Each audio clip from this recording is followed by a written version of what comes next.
시청자 여러분 안녕하십니까. 정치크리처 시작하겠습니다. 제22대 국회의원 선거 투표일이 하루 앞으로 다가왔습니다. 지역구 254석, 비례대표 46석을 두고 혈전을 벌여온 각 당들의 선거전도 대장정의 끝을 보이고 있습니다. 오늘 정치크리처에서는 종합적인 전국 판세와 격전지, 관전 포인트 등을 자세하게 짚어드리겠습니다. 정치평론가 이종훈 박사 나오셨습니다. 어서 오십시오. 네. 박사님, 한 1월부터 해야 될 거예요? 12월부터 해야 될 거예요? 지금 총선 국면 한 100일 넘게 숨가쁘게 달려왔습니다. 네. 그 끝이 이제 보이는군요. 내일이면 이제 투표인데요. 사전 투표하셨습니까?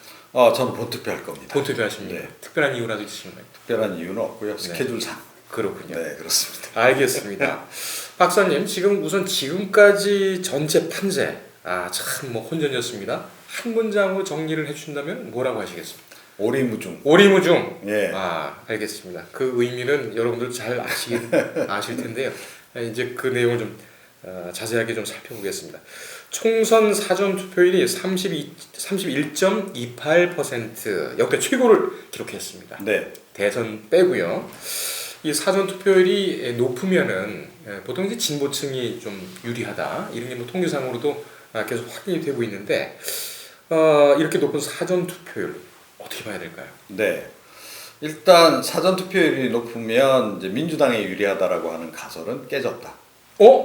지난 대선 때 깨졌잖아요. 지난 대선 때. 네, 지난 대선 때 뭐 36.6% 정도 이렇게 굉장히 사전 투표율이 높게 나왔음에도 불구하고 그러네요. 또 본투표율도 높았잖아요. 77.1%. 예. 그때 민주당은 무조건 70%만 넘기면 우리가 유리해. 이렇게 늘 얘기를 해왔고, 네. 그래서 선거 때마다 70% 관련해서 캠페인도 막 벌이고 그랬잖아요. 예, 그 기억납니다. 7%만 70%만 넘기면 뭐 쏘겠습니다. 뭐 이런 진보 진영 인사들도 많았고. 예. 근데 지난번에 77.1%나 나왔는데 졌다는 거죠, 민주당이. 결국 쏘지도 않았죠. 예, 그래서 그 가설이 이제 깨진 거고요. 그럼 그 깨진 이유가 뭐냐? 그러니까 투표율이 높으면 민주당이 유리하다라고 하는 그 전제에는 뭐가 깔려 있냐면 청년층이 투표장에 많이 나온 거다. 그러니까 워낙 이제 고령층은 투표 충성도가 높기 때문에 이제 늘 그분들은 굉장히 나오시는데 높게 나오잖아요. 결국 이제 청년층이 투표 당일날 놀러 안 가고 투표장에 나오느냐 마느냐 이제 이거에 달린 거다. 네네. 그래서 이제 청년층은 역시 좀 그래도 진보 성향이 강하기 때문에 그들이 나오면 이제 우리한테 유리하다. 이게 민주당의 이제 해석이었고 이게 일종의 가설로 존재했던 건데요. 예. 요즘에 그 2030 청년층이 예전만큼 진보적이지 않습니다. 네. 그러니까 기본적으로 보면 굉장히 탈이념적으로 바뀌었죠. 예. 그리고 또 이제 그 보면 뭐 이념 성향도 탈이념적일 뿐만 아니라 의외로 또 보수 성향의 젊은 층들도 꽤 있고. 그렇군요. 이렇게 이제 바뀐 거예요. 그래서 옛날의 가설이 더 이상 먹히지 않는다 하는 겁니다. 그럼 이번 총선 결과도 뭐 장담은 못하겠다. 그렇죠. 알겠습니다. 이번에 이제 사전 투표율이 높게 나왔는데 지난 대선 때보다 더 높은 건 아니라는 거죠. 그건 또 무슨 의미입니까? 추세적으로 보면 사전 투표율이 점점 이렇게 상승 기조예요. 네. 물론 이제 그 지방선거냐, 뭐 총선이냐, 대선이냐에 따라 좀 차이는 있지만, 저는 사실은 추세적으로 볼 때 어쩌면 지난 대선 때보다 더 사전 투표율이 높을 수도 있다. 네. 그러니까 한 40%를 어쩌면 넘길 수도 있지도 모른다라고 판단했는데 안 넘겼을 뿐만 아니라 지난 대선 때보다 낮았다는 거죠. 이거는 거기도 의미를 거기까지 보시고 뒤집어서 이 얘기를 하면 지난 대선 때만큼 안 뜨겁다는 얘기예요. 예. 양당은 뭐 서로 굉장히 치열하게 막 그러고 있지만 자기들끼리 치열한 거지. 유권자들 중에는 적지 않게 그 지난 대선 때 비해서는 좀 냉담하게 바라보고 있는 분들이 적지 않다. 하는 걸 얘기를 한다는 거예요. 알겠습니다. 자, 그렇다면 조금 깊이 들어가 볼까요? 이 사전 투표율만 봐도 어느 정도 민심을 살펴볼 수가 있을 텐데 전국 17개 시도 가운데서는 전남 사전 투표율이 가장 높았습니다. 41.2%, 전북 38.5%, 광주 38%. 이 호남 지역이 좀 높습니다. 반면에 대구가 25.6%, 경북 30.8%, 경남 30.7%. 좀 낮습니다. 네. 이렇게만 보면은 TK 이 영남 지역이 좀 그 투표율이 좀 낮아요. 이게 어떤 의미가 있을까요? 뭐 아무래도 이제 호남 지역은 언제나 투표율이 높잖아요. 예.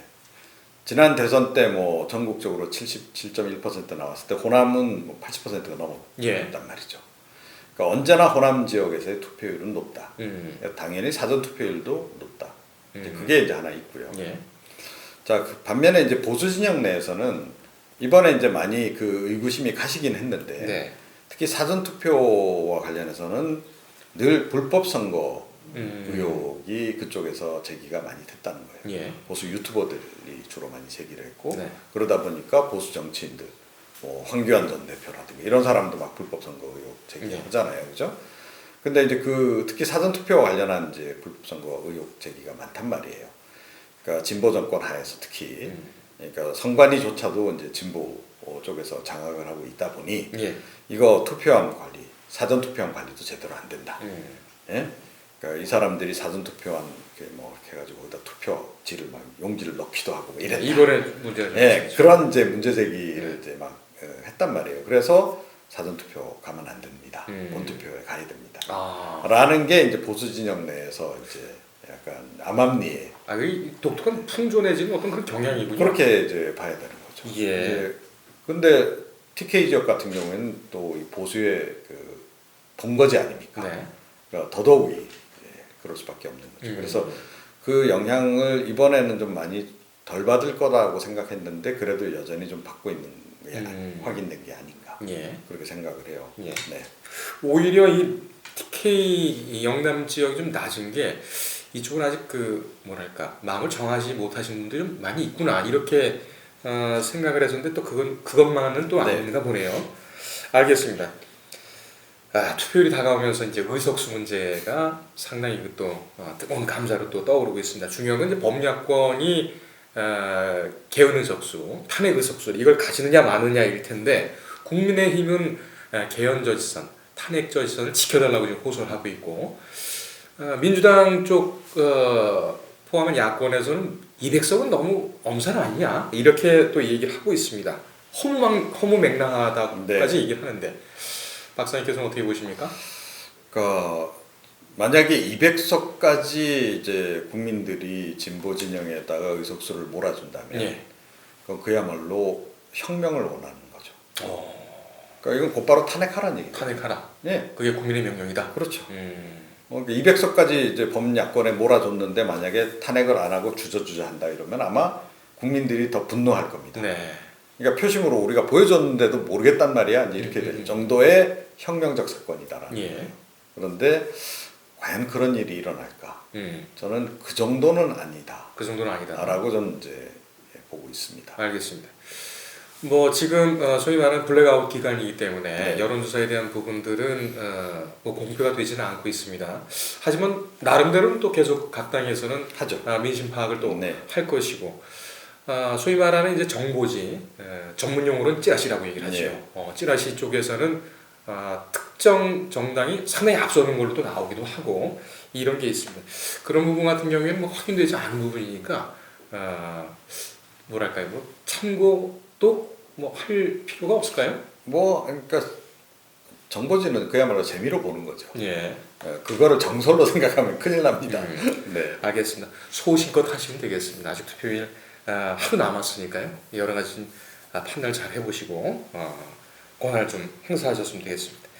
자, 중앙선거관리위원회가 한국갤럽에 의뢰해서 나온 조사 결과 발표를 좀 살펴보겠습니다. 방금 앞에서도 말씀하셨습니다만 이제 20, 30대 젊은 층 표심이 어떻게 움직일 것인가. 자, 지난달 31일부터 이틀간 전국 유권자 1,511명을 대상으로 실시한 결과 제2차 유권자 의식조사 결과입니다. 이를 보면은 20대와 30대 투표량이 21대 총선보다 상대적으로 낮습니다. 네. 20대와 30대 이 부분이 나중에 막판에 본투표 때에 움직일 것이냐 전례로 보면 움직였다고 이제 분석을 하셨고 네. 이번 어떻게 보십니까? 네. 그러니까 여론조사 공표 기간 직전에 실시된 여론조사 결과들을 보면 네. 미결정층이 꽤 된다는 거예요. 음. 예. 그러니까 이제 이른바 부동층이라고 얘기되는 층이 한국갤럽 기준으로 제 기억으로는 한 15% 정도 됐던 거로 좀 기억이 되는데 네. 뭐 정확하지 않을 수 있습니다. 대략 이제 다른 조사들도 그랬어요. 그러니까 부동층이 끝까지 이렇게 적잖이 있다라고 하는 거. 근데 부동층의 주력군은 중도층이잖아요. 중도층인 거고 이번 같은 경우에는 2030도 상당수가 거기에 해당한다는 거죠. 근데 이 사람들은 기본적으로 그러면 어떤 사고를 가지고 있을까? 예. 제 추정은 양당 심판론자들이다. 양당 심판론. 라는 거죠. 이분들은. 그러니까 이제 이 마지막 그 여론조사 그 이전에 이제 뭐 한두 달 전에 실시됐던 조사들 보면 뭐 선거에 근접해서는 그런 설문조사를 안 했는데 그 한두 달 전에는만 하더라도 양당 심판론도 물었거든요. 그렇죠. 양당 심판론 물었을 때도 한 15% 정도 나왔답니다. 15, 16 이런 정도 나왔었다는 거죠. 그래서 그분들이 그대로 부동층 또 그 핵심 이제 중도층을 네. 이제 형성하고 있는 이제 상황이고 이제 이분들은 이제 마지막에 이제 선택을 하겠죠. 예. 그러니까 뭐 아예 투표장에 안 나가거나 예. 나간다고 이제 전제했을 때는 이제 어떤 당이든 찍어야 되니까. 예. 근데 제가 보건대는 나오는 분들 중에 일부는 개혁신당 쪽을 찍을 것 같아요. 그러니까 중도 지형에 지금 정당들이 없잖아요. 네. 새로운 미래도 뭐 중도하는 척하다가 뭐 거의 이제 민주당, 뭐 이중대 비슷하게 이제 돼버린 거고 조국 혁신당이 뭐 중도 정당입니까? 아니잖아요. 예. 다 민주당 계열이기 때문에 그나마 이제 개혁신당을 일부는 지지할 거다. 네. 제가 보건대는 그래서 개혁신당이 뭐 그동안 여론조사에서는 한 4% 정도 이렇게 나왔지만 뭐 비례대표 그 투표에서는 한 6% 정도, 7% 정도는 나오지 않을까. 예. 그렇게 지금 예상을 하고요. 그러면 이제 나머지들은 그러면 이제 그 투표장에 나와서 어느 쪽을 찍을 거냐 하는 예. 거죠. 한쪽으로 확 쏠릴 거냐 아니냐. 이게 이제 핵심이죠. 지난번에 강서구청장 보궐선거 때는 이분들이 확 민주당을 네. 밀어줬다고 저는 봐요. 그때는 경고 메시지를 보낼 필요성이 있었기 때문에 그랬는데 이번에도 그러면 재차 경고성 메시지를 그렇게 강력하게 보낼 것인가 말 것인가 이제 이 부분이죠. 근데 중도층 입장에서는 사실은 야당도 맞듣지는 않거든요. 이재명 대표도 썩 마음에 안 들고 예. 조국 뭐 대표가 나와가지고 뭐 거기 진보 지역 내에서는 뭐 이제 이재명에서 뭐 조국으로 옮겨 타고 뭐 이제 거의 바람이 불고 막 이런 상황이지만 예. 중도층이 보기에는 조국 대표도 못마땅하거든요. 특히 이제 2030 세대 입장에서는 예. 조국 혁신당에 대한 그 정당 뭐 지지율 보게 되면 2030 세대는 뭐 거의 지지를 안 하는 이런 거로 실제로 나타나기도 했잖아요. 예. 왜 그렇겠습니까? 공정하지 않다라고 생각을 하는 거거든요. 그 당시 공정성 논란도 굉장히 있었듯이 네. 뭐 저런 공정치 못한 사람이 뭐 나왔다고 우리가 저 사람을 꼭 찍어야 돼? 이런 거거든요. 중도층은. 자 그렇기 때문에 이제 제가 보건대는 표심이 좀 약간 갈릴 것 같아요. 중도 표심이 제가 보기엔 한 6대4 정도로 갈릴 가능성이 있다. 그래서 6은 정권 심판론, 예. 4는 뭐 그래도 뭐 정권 안정론 이렇게 갈릴 가능성이 높지 않나. 예. 그러니까 전체적인 판세로 보자면 민주당이 약우세 정도로 야구세 균형이 잡힐 가능성이 높다라는 게 제 판단입니다. 예. 알겠습니다. 틀릴 수도 있습니다, 물론. 예. 요즘은 알겠습니다. 뭐 완전 민주당 압승 분위기여가지고. 네. 근데 이제 그 매스컴에서 많이 이렇게 얘기를 하는 영향도 좀 있을 거예요. 네. 그러다 보면은 이게 민심이랑이 또 어떻게 움직일지 몰라서 그 내용은 좀 신중하게 좀 보도록 하겠습니다. 그런데 20, 30대 이 중도층 이 그 박사님께서 이제 이름을 붙이신 이 스텔스 중도층 네. 이 같은 집단으로 봐야 될까요? 좀 뭐 다릅니까? 스텔스 중도층의 핵심이 요즘은 2030. 2030이다. 2030이 어떻게 움직일지도 좀 봐야 되겠고요. 조국 혁신당 얘기가 나왔으니 한 번 더 여쭙겠습니다. 조국 혁신당의 지금 최대 지지율이 그 블랙아웃 기간 전에 30% 정도 넘었단 말이에요. 네.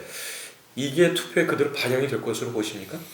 저는 뭐 그렇게까지는 아닐 그렇게까지는 아닐 것이다. 것이다. 이렇게 생각합니다. 그러니까 약간 그 조국 혁신당을 특히 여론조사하는 과정에서 예. 조국 혁신당 뭐 지지한다라고 이제 의사 밝히는 분들은 다소 좀 감정이 실린 그런 것이 없지 않다 예. 봐요. 그러니까 그게 뭐냐면 일단 윤석열 정권이 너무 미운 거죠. 음. 그러니까 일단 응징을 해야 되겠다. 네. 이 생각 때문에 이제 일단은 뭐 조국, 차라리 난 조국 혁신당 찍을래. 네. 뭐 이런 식인데 실제로 투표장에 가면 조금 냉정해지잖아요. 그렇죠. 그렇죠. 예. 그래서 진보 지지층 상당수는 그래도 더불어민주연합 쪽을 선택할 가능성이 높다. 그래서 반분할 가능성이 좀 높지 않나 해서 더불어민주연합 반, 그다음에 조국혁신당 반. 아, 오히려. 그러니까 원래 이제 진보 진영에서 가져가는 몫이 보통 한 20석 정도 얘기를 하잖아요. 네. 뭐 이번에 조금 정권 심판론 때문에 조금 더 가져간다고 치고 한 22석 가져간다 하면 뭐 조국혁신당이 12석, 그다음에 이제 이 더불어민주연합이 10석 예. 정도 되지 않을까. 근데 더불어민주연합이 10석 가져가더라도 민주당 몫은 그 절반이잖아요. 그렇게 되겠군요. 예. 재밌는 게 조국 그 혁신당 대표 조국 전 장관이죠. 재판 받을 때는 윤석열 대통령을 아주 집요하게 공격을 했어요. 근데 이번 선거 때에서는 한동훈 위원장을 그렇게 또 때리고 다닙니다. 네. 또 아무래도 좀 그 입장을 좀 바꿔서 윤석열 대통령은 이제 급이 안 된다 이렇게 생각을 하고 있는 걸까요?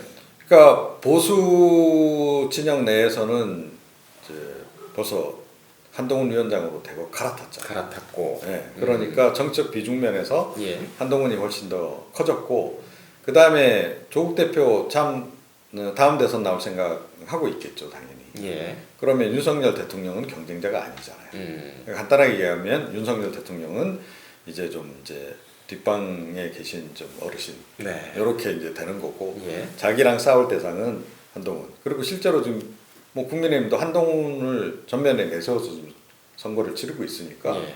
그 사람하고 대결 구도를 당연히 만들어야 되는 거죠. 네. 알겠습니다. 이 부분은 저희가 총선 이후에 기획하고 있는 각 당의 이제 그 당권 내지는 차후 이제 대선 잠룡들 형국 저희가 판세를 설명드릴 때 다시 한번 자세하게 짚어보도록 하겠습니다. 자, 박사님, 지금 이재명 더불어민주당 대표는 총선 하루 전에 재판을 받으러 갔습니다. 10시 반쯤인가요? 오늘 오전은. 그런데 재판 들어가기 전에, 법정에 들어가기 전에 기자회견을 자청을 해서 특정 후보들의 이름을 거론하면서 꼭 뽑아달라, 이렇게 얘기를 했습니다. 뭐 본인의 재판이 정치 검찰에 기획된 수사다, 이런 억울함도 표했고요. 근데 이것을 두고 또 재판까지 이렇게 선거 전에 이용을 하느냐, 이런 비판도 좀 나오고 있습니다. 네. 이 대표는 민주당의 리스크였다, 오너 리스크라는 얘기도 좀 있었는데 네. 아주 상당히 좀 끝까지 좀 집요하게 가려는 모양입니다. 네. 어떻게 보시나요? 예. 뭐 본인은 한편에서 불안하기도 하고 이제 한 거죠. 그러니까 불안함의 이제 근원은 조국 대표죠. 그러니까 조국 대표가 워낙 이제 진보 진영에서 떠버리니까. 예. 그리고 민주당 지지층 사이에서 이제 뭐 엄청나게 갈아탄 거 아니에요, 그쪽. 네. 예. 뭐 요즘 분위기 같아서는 뭐 거의 지금 뭐 차기 대권은 뭐 거의 이제 조국으로 갈 것처럼 예. 그렇게까지 느껴질 정도니까 본인 상당히 위기감 느껴지는 거죠. 예. 그리고 어차피 이제 이렇게 된 바에는 자기가 전면에 나서서 이 총선을 지휘를 하고 분위기도 요즘 좋으니까 이 이제 성과도 온전히 자기 거로 가져가고 싶은 이제 그런 또 이제 욕심도 좀 있는 거죠. 예. 이제 그러다 보니까 이제 제가 보건대는 최근에 좀 무리수를 적잖게 두시는 것 같아요. 발언 이제 내용들을 보게 되면 조금 이제 뭐 아주 뭐 결정적인 뭐 말실수다까지 보기는 어렵겠지만 그래도 적잖게 논란이 될 수밖에 없는 그런 발언들을 뭐 제가 보건대는 의도적으로 자꾸 내는 것 같아요. 예. 네, 그래서 뭐 언론의 이제 주목도를 높이기 위해서 이제 그렇게 이제 하는 건데. 예. 제가 보건대는 뭐 최근에 불거진 뭐 양문석 건이라든가 뭐 김준혁 건이라든가 이 건보다 예. 이재명 대표의 그 입 때문에 오히려 뭐 수도권에서 한 10석 정도 내줄 가능성이 높지 않나. 그렇게까지 보시는군요. 네, 그렇게 보고 있습니다. 알겠습니다. 근데 이재명 대표 그 선거 유세를 보면은 좀 재밌는 게 강남 3구, 그러니까 다시 말하면 이제 험지에 가서 하는 발언과 그 이외의 발언이 조금 달라요. 네. 특히 이제 정권 심판론 같은 경우도 다른 지역에서는 뭐 거의 끌어내려야 된다, 이렇게 얘기를 하고 있는데, 잘 하려면 강남 3구 가서는 잘 하려면은 회초리 들어야 된다, 이런 식으로 이제 톤 조절을 또 하고 있습니다. 한동훈 위원장 얘기도 안 할 수가 없는데, 한동훈 위원장 같은 경우는 오히려 여의도는 안 쓰겠다, 이렇게 얘기를 하더니 상당히 좀 거칠게 나옵니다. 네. 한동훈 위원장 지원 요소는 어떻게 보셨습니까? 그러니까 한동훈 위원장도 지금 위기감 느끼고 있는 건 마찬가지죠. 예. 그러니까 이재명 대표보다도 오히려 더 위기감은 좀 더하죠. 네. 그러니까 이 총선 자체가 지금 굉장히 지금 불리한 구도가 좀 돼버렸으니까 뭐 대부분의 이제 그 탓은 사실은 윤석열 대통령 탓이긴 하죠. 뭐 일련의 이제 악재들이 이제 불거지는 바람에 네. 한동훈 위원장 입장에서는 어떻게 보면 약간 좀 좀 반사적으로 좀 손해를 보고 있는 이제 그런 국면이긴 한데 예. 어찌 됐건 이 선거에서 그래도 뭐 선전했다는 정도 평가는 나와야 자기의 꿈을 계속 이제 이어갈 수 있으니까 이제 더욱 더 이제 뭐 어떻게 보면 강한 발언을 해서라도 네. 주목도를 높이려고 하는 이제 그런 거고 또 강한 발언을 하는 거를 또 핵심 지지층들은 좋아하니까. 예. 그러니까 제가 보건대는 한동훈 위원장은 선거에서 뭐 선전할 수 있으면 좋고 설령 결과가 나쁘더라도 이게 내 탓은 아니고. 예. 그리고 뭐 그렇다면 강성 발언을 계속해서 핵심 지지층이라도 내 편으로 확실하게 만들어 놓으면 네. 내 정치적 자산은 될 수 있다. 이 정도 생각까지도 하고 있는 것 같아요. 최근 그렇군요. 네. 알겠습니다. 이제 전국 격전지를 한번 보겠습니다. 여러 그 격전지가 있지 않습니까? 이제 최근에는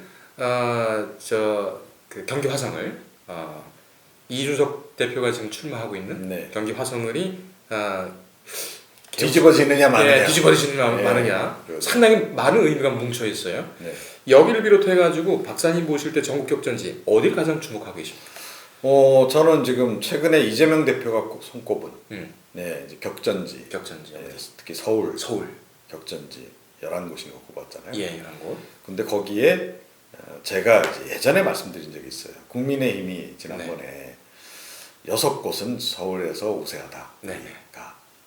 그래갖고 한번 당내에서도 논란이 된 적이 있는 그 지역들이 예. 여러 곳이 포함이 돼 있어요.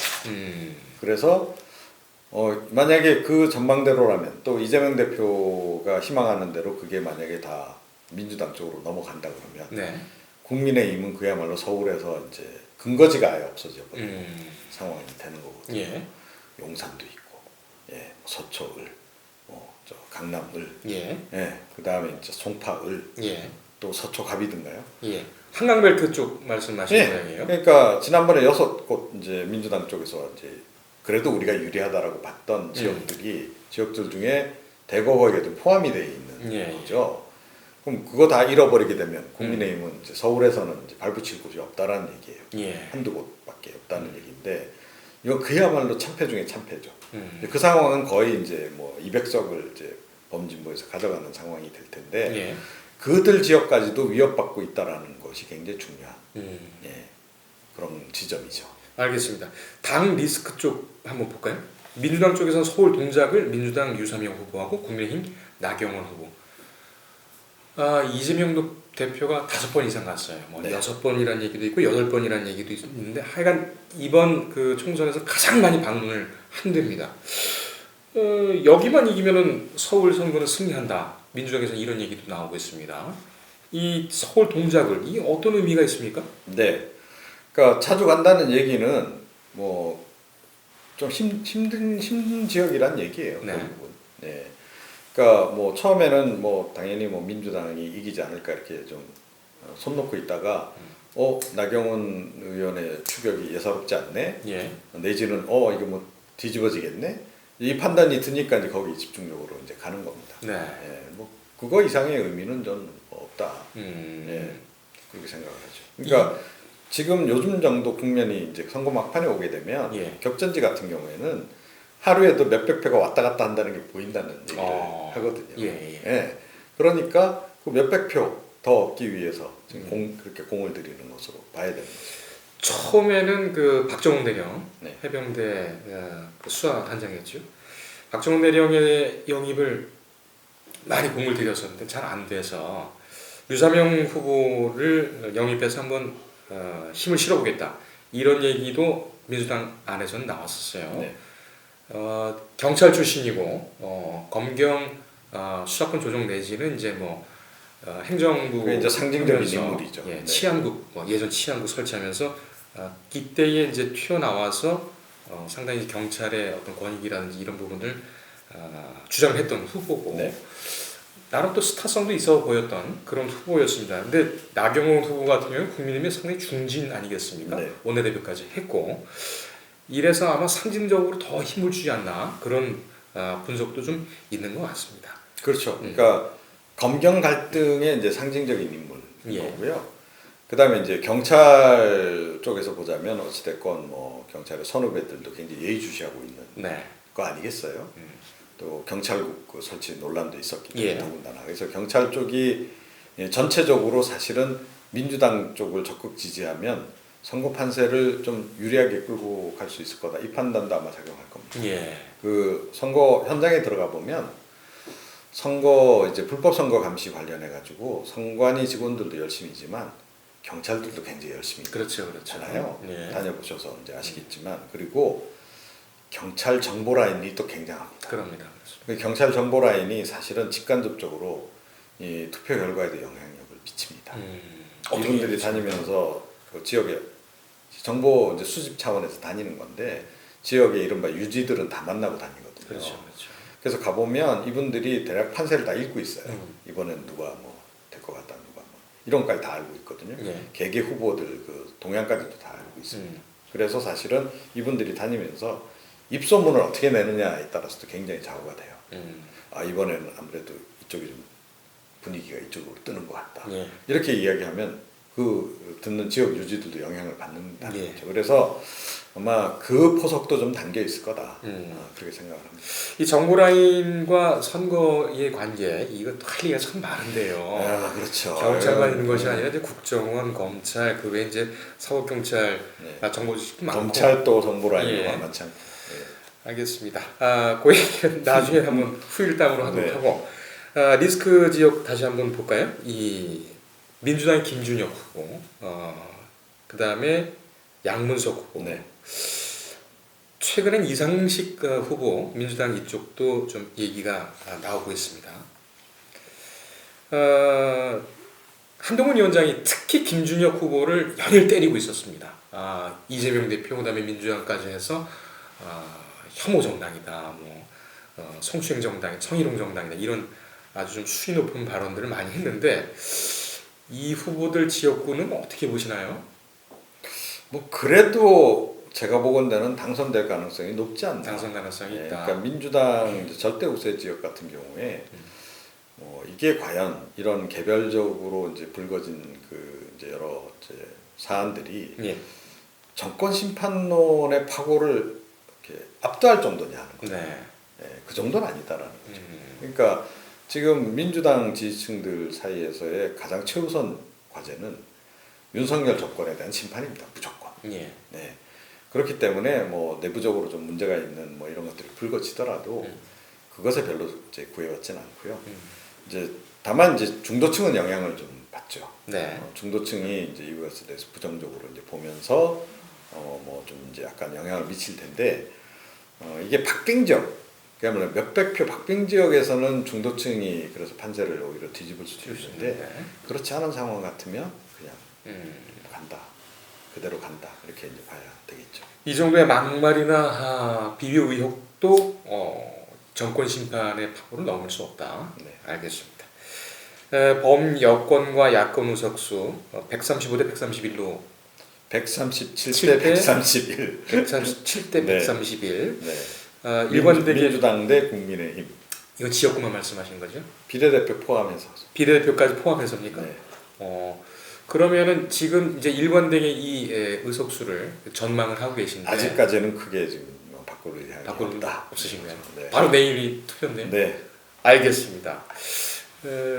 이 부분 같은 경우는 그 과거에 전 방송에도 그 설명을 많이 하셨기 때문에 전 방송 한번 참조를 해보시면 될 것 같습니다. 제3지대 반전.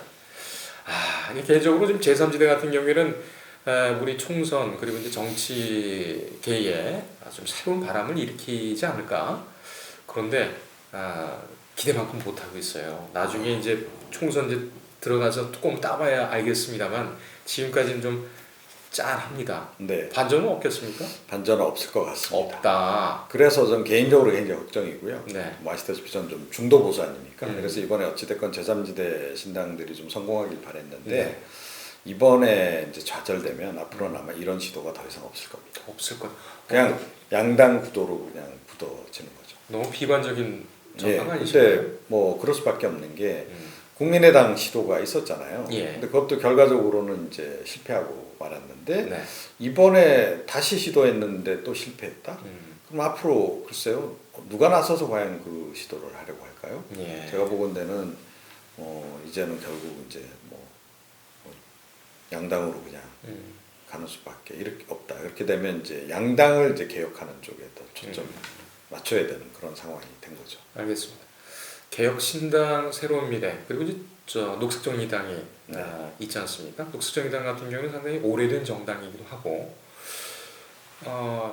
잠깐 뭐 전망을 하신다면 녹색정의당은 뭐 제가 보건대는 이번 총선 지나면 거의 이제 그 해체 수준으로 가지 않을까 이렇게 생각하고요.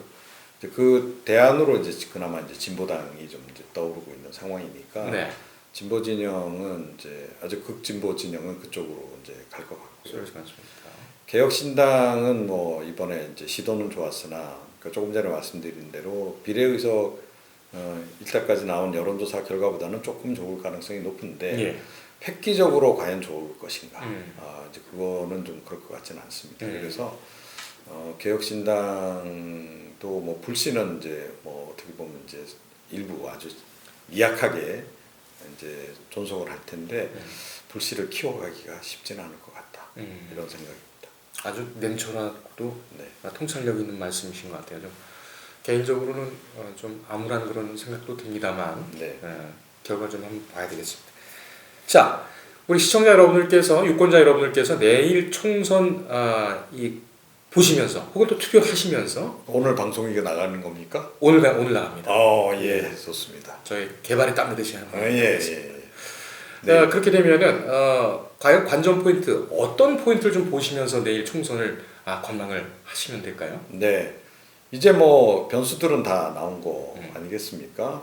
이제 마지막으로 이제 그나마 이제 남아 있었던 큰 이슈가 의정 갈등인데 사실은 윤석열 대통령이 이거는 이제 실기를 한 거죠. 네. 본인이 의도한 건지 아닌지는 잘 모르겠으나 지난번에 정공의 이제 대표하고 만났을 때 그때 딱 뭔가 중대 결단을 내려서 합의에 성공했더라면 그래서 극적 반전이 발생했더라면 국민의힘이 좀 반전 계기를 만들 수 있었을 거다라고 보는데 그걸 이제 놓쳤기 때문에 이제 더 이상의 변수는 없다 이렇게 생각을 합니다. 그럼 사실상 그러면 뭐 변수라든지 이런 거는 없고 이제 지금 상황에서 그대로 이제 성적을 받게 된다. 네. 이렇게 이제 마지막에 이제 중도층 이제 2030을 포함한 중도층이 이제 최종적으로 이제 내일 투표장에 가서 어떤 결정을 내리느냐에 따라서 결정이 될 텐데 제가 앞서 말씀드린 대로 한 6대4 정도. 6대4 정도. 조금 이제 좀 황금 비율을 그렇게 만들지 않을까 그렇게 좀 예상하고 있습니다. 알겠습니다.